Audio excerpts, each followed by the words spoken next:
हाय, गावाकडचा शेवटचा ब्लॉग. आता जायचं पुण्याला. सुट्टी संपली. बार्शीला आले होते सकाळी सकाळी. पप्पा सोडायला आले होते कारण आज बसने जायचं ठरलं होतं.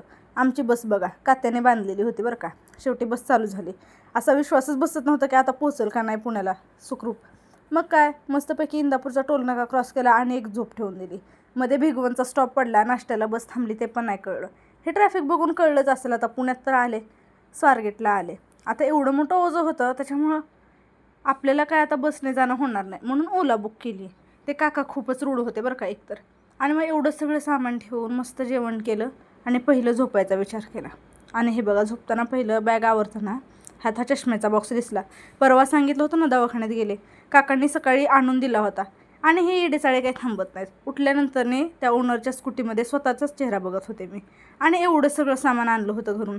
आता आवरावं तर मला एकटीलाच लागणार होतं. आता आज कुणाला सांगणार ना. एकटीच आवरत बसली. ते मस्त गाणी लावली आणि हळूहळू आवरत बसले. कसं आहे घरून सगळं थोडं थोडं दिलेलं असते. फायनली सगळा पसारा आवरून झाला आणि मग जेवायचं ठरलं. चला आजच्यासाठी एवढंच. गावाकडचे आणि रोजचेच व्लॉग आवडत असतील लाईक